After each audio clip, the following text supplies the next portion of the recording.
Now, the national debate over President Obama's contraceptive mandate has nothing to do with banning or limiting access to birth control. But listening to Georgetown law student Sandra Fluck and her friends on the left lament about the financial burden of contraception on college co-eds, well, it can easily forget, or one can easily forget, what's really at stake here. Well, Ms. Fluck was recently taken to task in an effort to refocus this debate. Watch this. No one is attempting to ban contraception or limit access and make it illegal for women to have this. The debate is about who should be providing it, who should be paying for it. Should employers determine what is involved in their compensation, determined in their health care benefits, or should the government make certain requirements of employers? Can we agree that is what this debate is about?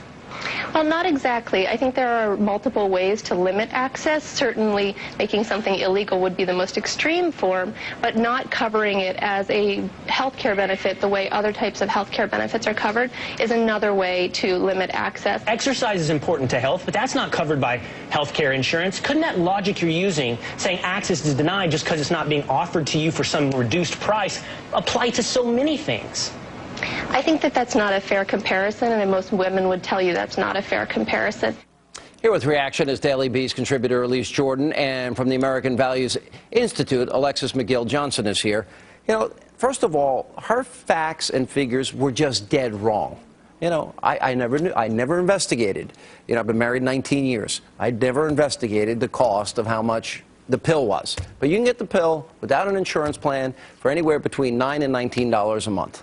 Her facts are wrong, but unfortunately, Rush hijacked the conversation and total distraction, unnecessary distraction. I'm not talking about Rush. But it's pulled attention away, and I think that we need to bring it back to we do not need the government telling us what we can, what must be purchased for employees. Is that too much to ask that people, if you're going to engage in your whatever behavior it is, it's none of my business. I'm libertarian in that sense. I don't care what people do. It's none of my business. Go do whatever you want to do. Why do I have to pay for it? Why? Explain to me. Well, help me. We're asking, the debate here is really not about whether or not employers should cover birth control or not. This is really a larger conversation about what's happening with women in health care. What's happening with women in health care? There's a complete attack on women. I'm not attacking. I want women to have health care. I want them to be healthy. If they want to engage in sexual behavior, you can buy condoms. You can get birth control fairly inexpensively. But I'm not opposed to providing birth control to low-income women who wouldn't have it otherwise. That's what Title X did in 1970. Richard Nixon implemented it. George H.W.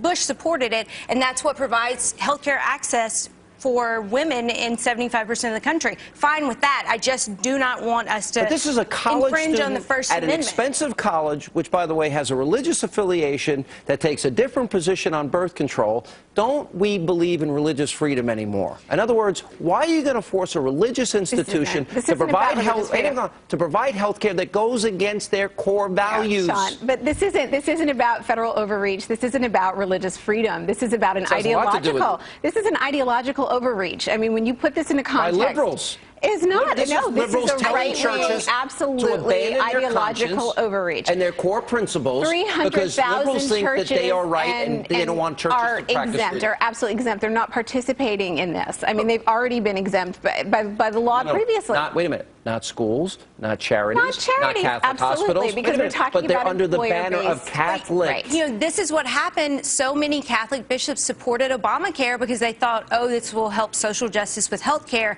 And what it's doing is actually quite the reverse. It's going to cause them to have to commit a crime against their conscience, or it's going to stop billions of dollars that Catholic services provide to the poor every year. And that's really what I think is very upsetting, that these valuable services are going to be encroached. If the Catholic Church, and we're going to respect Catholic universities and their right to practice freely, and Catholic hospitals, and Catholic charities, why not allow them to make the decision? And if you're a woman or you disagree with their religious views, don't work there. And that was the compromise, right? I mean, that was the compromise. And what the Obama administration did was they asked for a compromise. They tried to create a situation. It wasn't a compromise. They're lying. They're saying that health care providers will provide it free. That's not true. That's not. The health care providers are not that altruistic.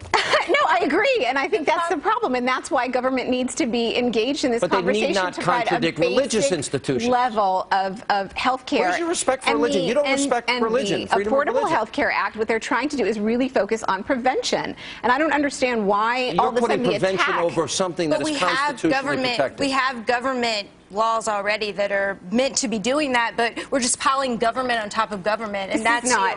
This is the fact that hell hath no fury like a woman scorned, and it is coming back. It's the silliest argument for the right to be putting forward at this point. Republicans lost the messaging battle. Absolutely lost it. But if we were making it about individual freedom, 99%, the party of liberty, but now it's about 99% of women have been using birth control over the course of their lifetime. I mean, at what point? Now you're insisting that religious institutions change their values. And other people pay for your birth. Not at all. I'm asking, we are asking for employers to do so. Let not your heart be troubled. Our great American panel's next as we continue also tonight to monitor races in Alabama and Mississippi. By the way, too close to call both states. An update coming up next.